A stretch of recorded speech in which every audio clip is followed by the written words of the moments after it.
حماد، یہ جو ابھی ہم دیکھ رہے ہیں کہ بھارت میں بگڑتے ہوئے جو حالات ہیں اس وقت اور سیفٹی کے خاص طور پہ جو ایشوز ہیں وہاں پر، پہلے بھی ہم اس طرح کے واقعات رپورٹ کرتے رہے ہیں اور پاکستان کو جس طرح سے ہم دیکھتے ہیں کہ ٹورزم کے لیے پاکستان بڑا سیف سمجھا جاتا ہے، یہاں پر جو لوگ ہیں وہ بڑے ہمبل ہیں اور جس طریقے سے ویلکمنگ ہیں، اور دوسری سائڈ پر ہم دیکھتے ہیں کہ یہ اتنا ہی انسیف ہے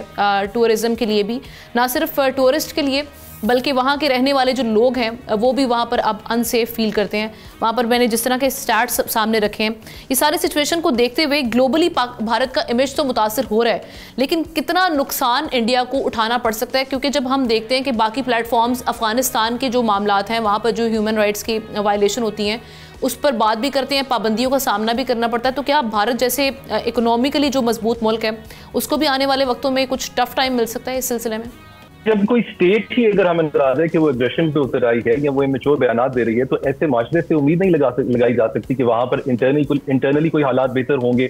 ہر چیز کا ایک ٹرکل ڈاؤن افیکٹ ہوتا ہے۔ اگر کوئی حکومت انٹرنیشنل آبلیگیشنز ہی پوری نہیں کر رہی تو اس کا ریفلیکشن ہمیں اس کے internal law and order situation میں ضرور نظر آئے گا۔ ہم لوگ ہمیشہ سے ایک کہاوت سنتے آئے ہیں کہ آپ جس چیز کا بیج لگائیں گے وہی کاٹیں گے۔ اس کا مطلب یہ ہے کہ اگر آپ نے گندم کا بیج لگایا تو گندم ہی کی فصل ہوگی، ممکن ہی نہیں ہے کہ اگر گندم کا بیج لگایا تو آگے سے چنا نکل آئے۔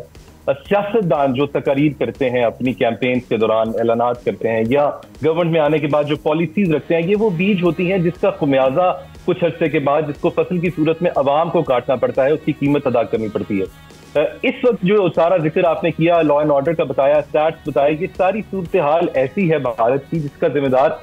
صرف اور صرف بھارت کی اپنی بنائی ہوئی ایکسٹریمسٹ پالیسیز ہیں، یہ اپنی انٹالرنٹ پالیسیز ہیں جو اس کے سامنے آ رہی ہیں۔ آپ نے جیسے کہا کہ وہاں کے اپنے لوگ بھی محفوظ نہیں ہیں، تو وہاں نظر آتا ہے کہ وہاں کے رہنے والے ایک مخصوص طبقہ، مائنورٹیز کا، خاص طور پہ مسلمان، ان کو تو ہر وقت ٹارگٹ کیا جاتا ہے، ان کی ریلیجس آئیڈینٹی کو، سوشل آئیڈینٹی کو مشکوک بنایا جاتا ہے۔ تو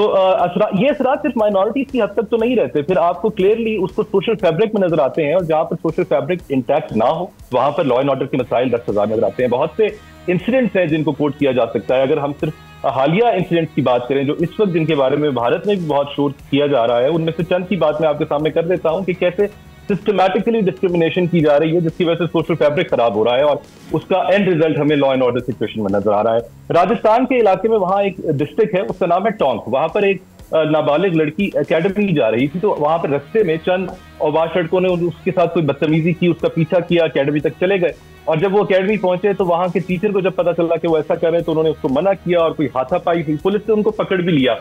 یہ انسیڈنٹ اٹسیلف ایک بہت بدنما انسیڈنٹ ہے، ایسے نہیں ہونا چاہیے۔ وہاں پر خواتین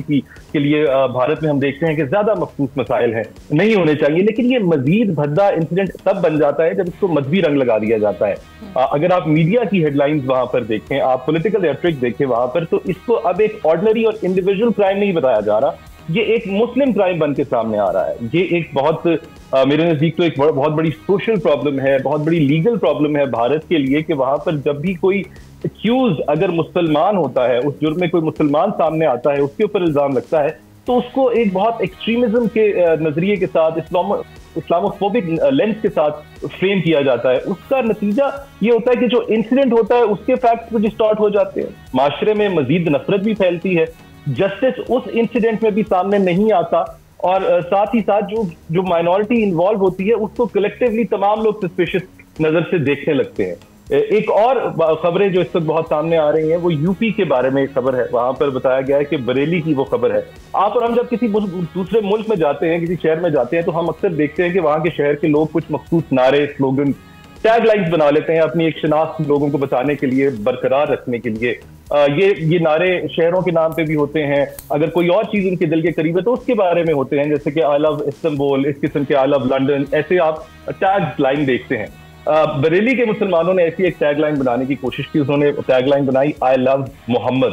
صلی اللہ علیہ وسلم۔ یہ ہمارا وہ عقیدہ ہے جو آپ کی اور میری شناخت کا حصہ ہے، یہ ہم سے کوئی نہیں چھین سکتا، لیکن بھارت کی حکومت نے اس کو ایک مختلف نظریے سے دیکھا۔ انہوں نے اس کو ایسا سمجھا کہ جیسے کوئی بہت بڑی بغاوت شروع ہو گئی ہے۔ اس علاقے میں انٹرنیٹ کو کافی دیر کے لیے بند کر دیا گیا، ان لوگوں کے اوپر بے تحاشا لاٹھی چارج کیا گیا، ان کو بختر بند گاڑیوں میں ڈالا گیا، اٹھا لیا گیا وہاں سے۔ تو ایسے انسیڈنٹس جب ہمارے سامنے آتے ہیں تو یہ چہرہ مزید بے نقاب ہوتا ہمیں